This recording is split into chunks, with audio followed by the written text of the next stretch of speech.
एक खूबसूरत गांव था जिसके इर्द गिर्द सब्ज खेत, बहता हुआ नहर और छोटी छोटी मट्टी की गलियां थीं। इसी गांव में एक मेहनती और नेक दिल लड़की रहती थी जिसका नाम मरियम था।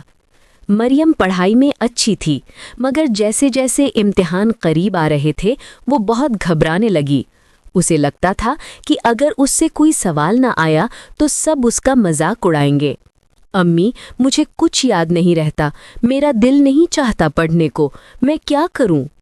अम्मी बावर्ची खाने में मुस्कुराते हुए बोलती हैं, बेटी, घबराने से दिमाग बंद हो जाता है। तुम आराम से सांस लो, थोड़ा टहल लो, फिर आहिस्ता आहिस्ता पढ़ाई करो। अल्लाह पर भरोसा रखो। अम्मी की बातों में सुकून था। मरियम ने गहरी सांस ली और सोचा कि शायद डरना हल नहीं, मेहनत करना ही असल रास्ता है। उस दिन के बाद मरियम ने अपना एक नया तरीका बनाया। वो हर सुबह फजर के बाद थोड़ा पढ़ती, दोपहर में खेलती और शाम को दोबारा दोहराती। उसने अपनी दोस्त जीनत के साथ भी ग्रुप स्टडी शुरू कर दी।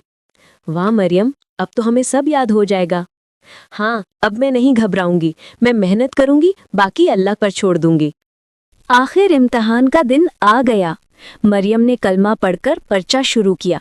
शुरू में दिल धड़का, मगर जैसे ही उसने पहला सवाल देखा उसके चेहरे पर मुस्कुराहट आ गई।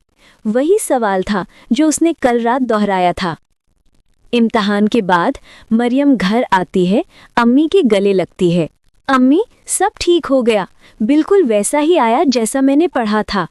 माशाअल्लाह, देखो बेटी, जब नियत अच्छी हो और दिल से मेहनत की जाए तो अल्लाह हमेशा मदद करता है। यूं मरियम ने सीखा कि इम्तिहान का डर असल में हमारे दिल का वो वहम है जो मेहनत और दुआ से ख़त्म हो जाता है। अगर हम खुद पर भरोसा रखें और वक्त की कद्र करें तो कामयाबी ज़रूर कदम चूमती है।